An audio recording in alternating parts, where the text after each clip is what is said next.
Ghost. Where is the mascot? I don't see the ghost. I like it better now than when I played for Springford.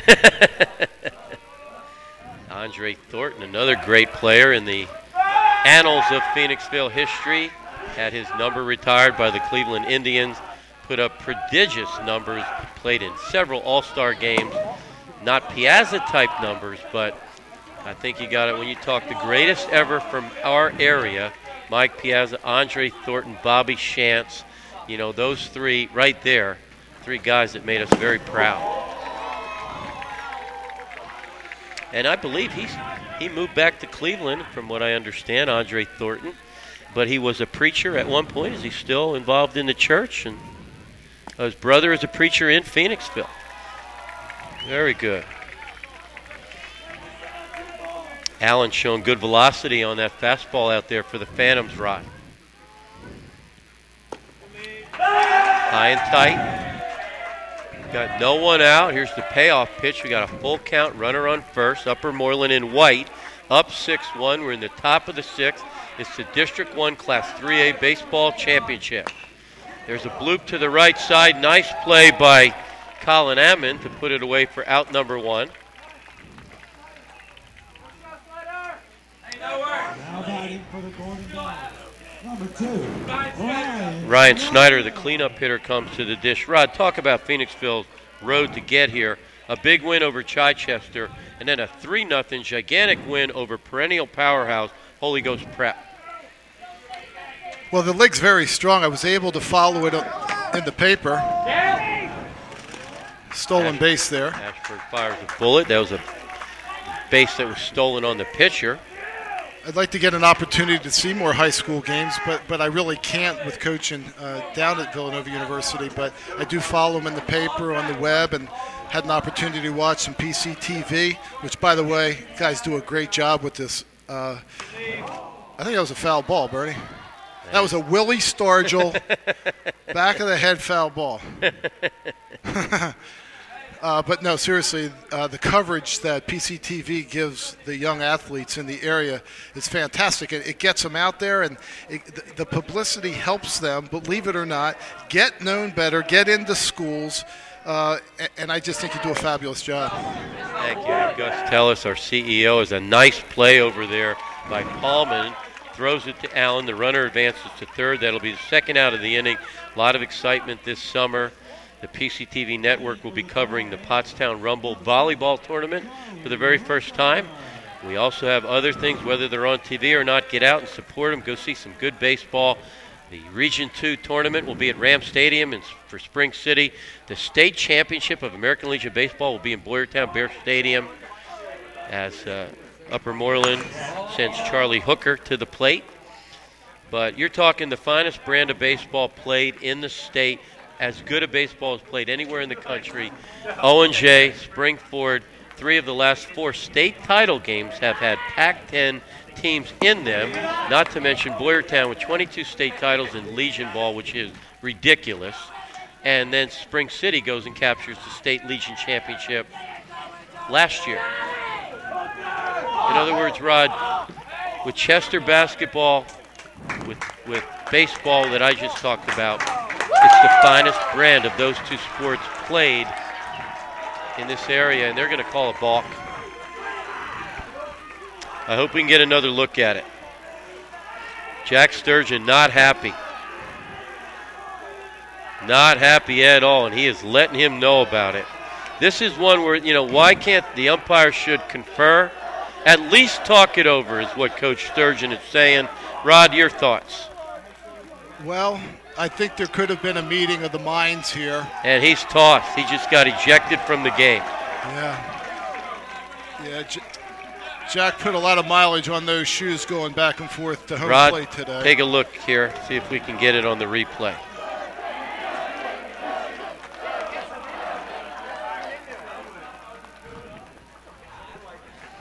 Not sure what the call is on the replay. Hard to see he did anything wrong on the replay. You would think the umpires would get together and talk about it, but there was no conference.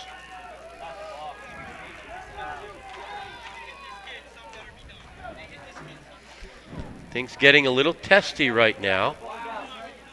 or umpires trying to allow cooler heads to prevail. Rod, I did not see a balk. Did you? I didn't, but quite frankly, I wasn't staring at Rod will take a look at another angle, see if we can notice anything.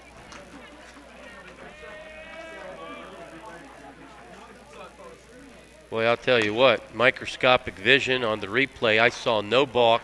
There's a throw to first base for the final out. Nonetheless, that's a big run on the board for Upper Moreland. Now they go up 7-1. Phoenixville down to its final 6 outs. We'll go to the bottom of the 6th. Upper Moreland 7, Phoenixville 1.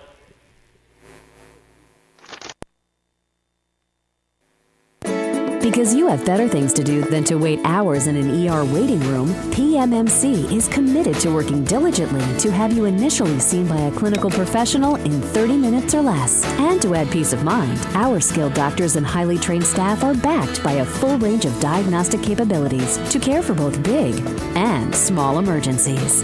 Get back to what matters most with faster quality care. The 30 minutes or less ER service pledge at Pottstown Memorial Medical Center.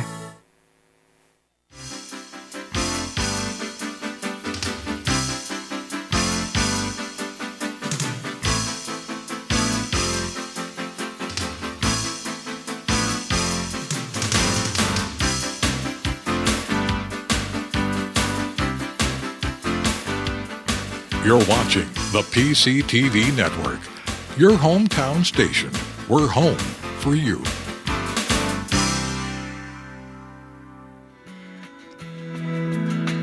We're back. A beautiful panoramic shot of Skip Wilson Field, Temple University, the Ambler campus, where the college varsity baseball team plays. We go to the bottom of the 6th inning. Phoenixville, number 7, the dangerous cleanup hitter Colin Ammon fouls the ball, drifting, and it is off the screen. It will not be an out. Ammon gets second life.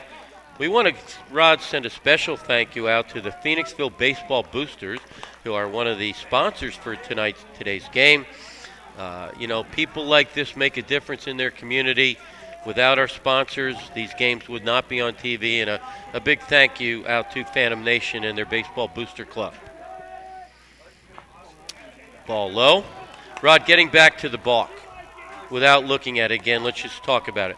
The Upper Moreland coach verbally, he claimed that the Phoenixville pitcher stepped off. Correct me if I'm wrong. You are allowed to step off and throw home. It is not a pitch. If the batter swings, it's interference. Why was that not called just an infield throw home?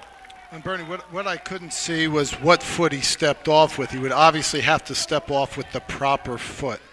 So if he's a right-handed pitcher, he needs to step off with the right foot. He needs to step backwards with the right foot. And I couldn't tell by the angle if that's what transpired. Yep, and Jack Sturgeon was ejected, and that is rare. I don't believe I've ever seen him that upset. He's a cool customer. A definite good representative, good role model for these young kids. I thought it was a rather quick ejection, too. I heard no inappropriate language at all. I mean, don't get me wrong, the umpires have done an outstanding job in tonight's game. I'm not an umpire basher. I umpired in PIAA myself. But I guess the only constructive point I would make is that have a conference, talk it over with all 4 guys. All right, number 4. Shane Allen, the dangerous second baseman, big RBI guy. 2 triples and 3 doubles, runs very well for a 5-hitter. Phoenixville with a runner on first, and the fleet-footed Colin Ammon. Kick in the pitch. Here's a bullet off the pitcher. Hit him in the hip. Phoenixville got the rally towels out. Runners on first and second. Nobody out. You get a 3-run jack here, Rod. We've got a 7-4 ball game. Now the immediate concern is the safety of the student athlete. The pitcher took it right off the hip, Rod. Biggest fear that I have as a coach, quite frankly, is the safety of a pitcher. Even with the new bats, that ball's coming off that bat over 100 miles an hour, and the pitcher at times is just defenseless. Sometimes it's the glare, he can't see it, or just the way he's coming off the mound and he may be a little bit off balance. It's good to see him healthy. Phoenixville going to bunt to move the runners, and it's a bunt for a base hit. Ryan Yenchik showing off those wheels that we saw oh too well on a football gridiron.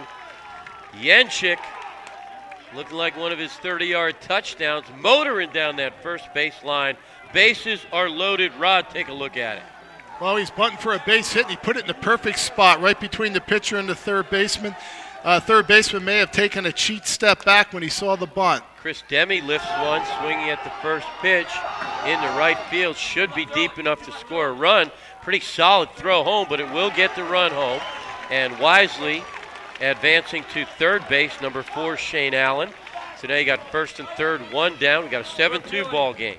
Things starting to get a little interesting, Rod.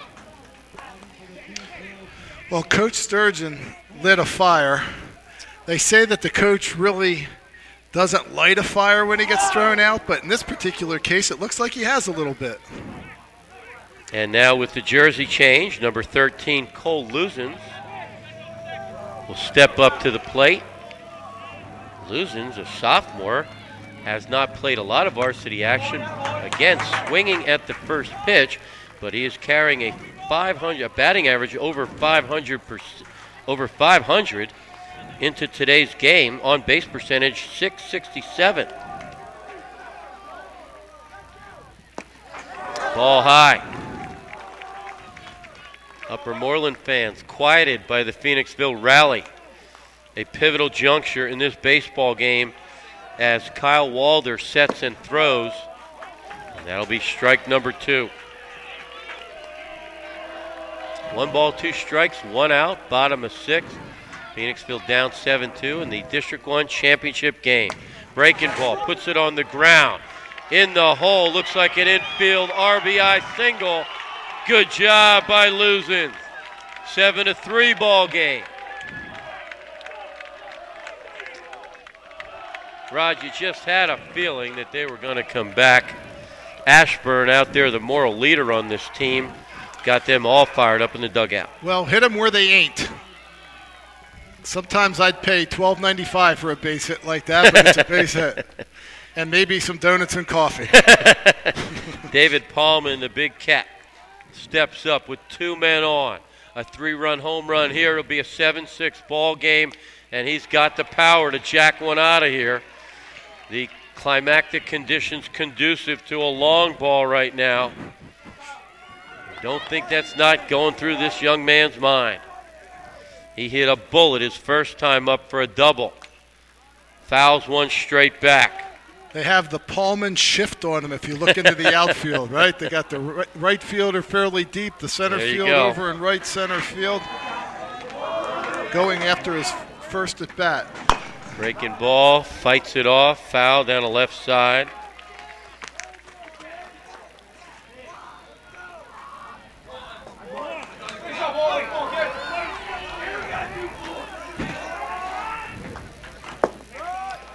Ball low, good eye by the big guy, Paulman, first baseman.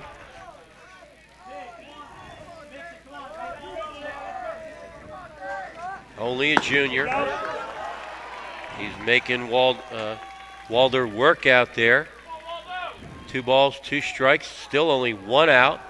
Runners on first and second. Phoenixville with the tying run on deck. Swing and a miss. That was big. Yeah, Phoenixville needs to tack on a couple more runs here this inning, make it interesting in the 7th. They have the top of their lineup up. This is where you want to be if you need to get something going. Chase Ferguson, number 17, the left fielder, steps up. Takes strike number 1.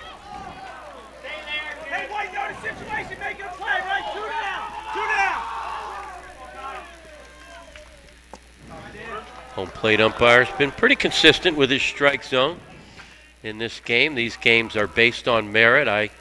Like I said, umpired for a few years and went to the meetings, and these 4 guys are not here just by chance.